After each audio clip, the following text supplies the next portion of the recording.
नमस्कार दोस्तों, मैं हूं जिग्नेश परमार और आप सबका स्वागत करता हूं मेरे इस चैनल निवेश ज्ञान में। और आज इस वीडियो में मैं आपको जानकारी देने वाला हूं टैक्सेशन के बारे में, यानी कि म्यूचुअल फंड में इन्वेस्ट करने पर किसको कौन से और कितने टैक्स भरने पड़ते हैं, इस बात की जानकारी मैं आपको इस वीडियो में देने वाला हूं। चूंकि ये बहुत ही महत्वपूर्ण विषय है तो आपको इस वीडियो को अंत तक देखना बेहद जरूरी है। और अगर आपको ये वीडियो पसंद आए तो इसे लाइक करें, कमेंट करें, शेयर करें। और अगर अभी तक आपने इस चैनल को सब्सक्राइब नहीं किया है तो जल्द से जल्द सब्सक्राइब कर लें। तो आइए शुरू करते हैं टैक्सेशन इन म्यूचुअल फंड्स के बारे में। तो दोस्तों, टैक्सेशन को जानने के लिए सबसे पहले आपको होल्डिंग पीरियड्स के बारे में जानना बहुत ज़रूरी है। तो होल्डिंग पीरियड्स दो प्रकार के होते हैं, लॉन्ग टर्म होल्डिंग पीरियड और शॉर्ट टर्म होल्डिंग पीरियड। तो अब इस टेबल पर थोड़ा ध्यान दीजिए। इक्विटी फंड का शॉर्ट टर्म होल्डिंग पीरियड है लेस देन 12 मंथ्स, यानी कि एक साल के कम समय के लिए जो भी अब इन्वेस्टमेंट होगा वो शॉर्ट टर्म में होगा और 12 महीने से ज़्यादा यानी कि एक साल के बाद का जो भी होगा वो लॉन्ग टर्म में होगा। इस तरह से इक्विटी ओरिएंटेड बैलेंस फंड में सेम इक्विटी जैसा ही होगा, short term 12 months, less than 12 months and long term more than 12 months.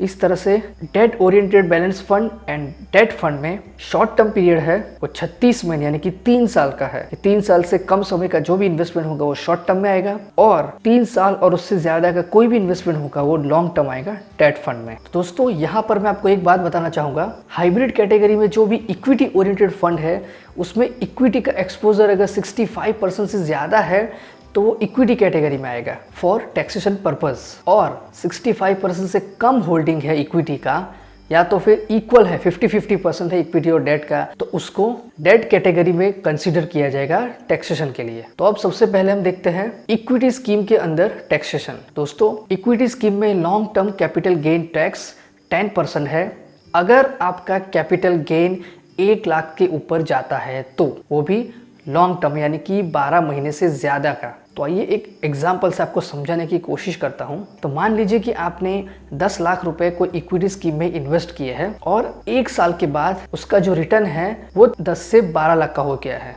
तो 1 साल के बाद आपका जो इन्वेस्टमेंट था वो ग्रो होके 10 से 12 लाख का हो चुका है। अब जब आप उसको विथड्रॉ करने जाएंगे, जो 10 लाख है वो आपका कैपिटल है और ऊपर से जो 2 लाख है वो कैपिटल गेन है। तो यहाँ पर आपको जो 1 लाख है वो कैपिटल गेन टैक्स फ्री है, तो मतलब आपको 11 लाख के ऊपर कोई टैक्स पे नहीं करना है। लेकिन बाकी जो 1 लाख रुपए बचता है जो आपका गेन है उस पर आपको 10% टैक्स देना पड़ता है। मतलब कि अगर आपने 12 लाख रुपए विथड्रॉ किए तो आपको 10,000 रुपए ऐसे long term capital gain tax के रूप में आपको देने पड़ेंगे। और इसी तरह से शॉर्ट टर्म कैपिटल गेन यानी कि 12 महीने से कम समय के अंदर आपने अगर विथड्रॉ किया है तो आपको 15% का टैक्स देना पड़ेगा। यहाँ पर मैं आपको एक बात क्लियर करना चाहता हूँ, जो 1 लाख रुपए की लिमिट है वो क्यूमुलेटिव ऑफ कैपिटल गेन्स है, यानी कि सिर्फ म्यूचुअल फंड में ही नहीं बल्कि अगर आपने इक्विटी में भी अगर डायरेक्ट इन्वेस्ट किया है तो वो भी इसके अंदर काउंट होता है। तो ये था टैक्स इक्विटी स्कीम के लिए। अब हम बात करेंगे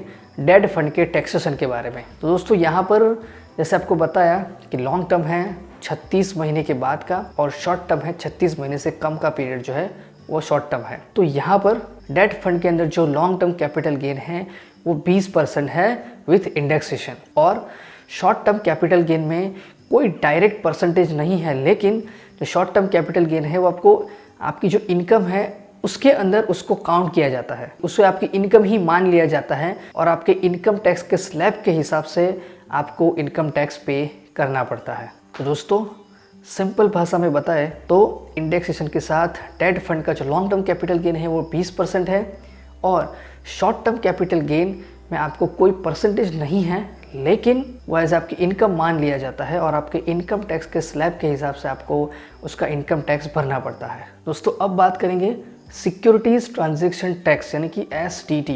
बहुत कम लोग जानते हैं कि म्यूचुअल फंड में STT यानी कि सिक्योरिटी ट्रांजैक्शन टैक्स भी देना पड़ता है। तो इसमें कुछ इस तरह से है कि जब भी आप अपनी कोई भी इक्विटी म्यूचुअल फंड के यूनिट्स को बेचेंगे तब आपको ये टैक्स भरना पड़ता है। ये टैक्स सीधा जाता है गवर्नमेंट को यानी कि मिनिस्ट्री ऑफ फाइनेंस को और इसका रेट है 0.001%, यानी कि 1,000 रुपये पर 1 रुपया और 1 लाख रुपये पर 100 रुपये।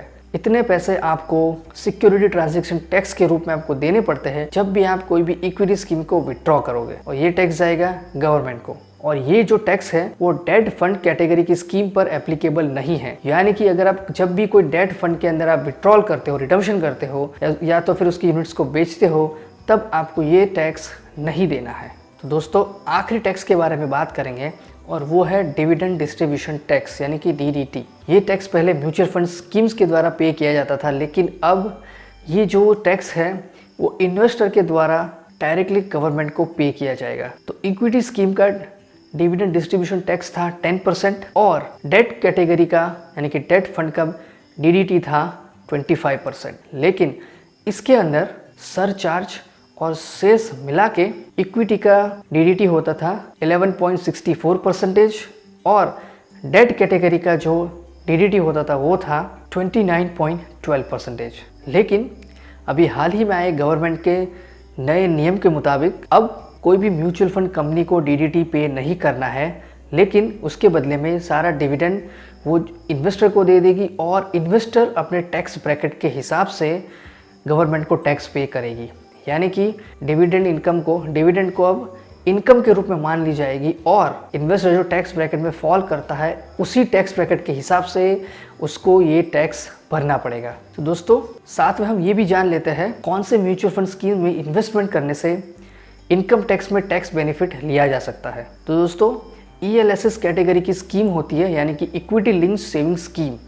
इस प्रकार की स्कीम के अंदर आप इन्वेस्टमेंट करोगे तो आपको section 80C income tax act 1961 के तहत आपको 1.5 लाख रुपए तक इनकम टैक्स में छूट मिल सकती है। लेकिन यहाँ पर आपको एक बात का ध्यान रखना है कि ELSS कैटेगरी की स्कीम में 3 साल का लॉक इन पीरियड होता है। यानी कि अगर आपने ELSS कैटेगरी की स्कीम में इन्वेस्टमेंट किया है तो इन्वेस्टमेंट की डेट से 3 साल कंप्लीट होने तक किसी भी हालत में आप उस पैसों को रिडम्पशन या विड्रॉल नहीं कर पाओगे। तो दोस्तों यहाँ पर मैं एक और जानकारी देना चाहता हूँ SIP में कैसे टैक्स एप्लीकेबल होता है। तो दोस्तों SIP का हर एक इंस्टॉलमेंट एक अलग इन्वेस्टमेंट के रूप में माना जाएगा। म्यूचुअल फंड में आप जितने लंबे समय के लिए इन्वेस्ट करोगे उतना ज़्यादा ही टैक्स एफिशिएंट होता जाएगा। यानी कि इसका मतलब ये होता है लॉन्ग टर्म के कंपेयर में आपको शॉर्ट टर्म में ज़्यादा टैक्स पे करना पड़ता है।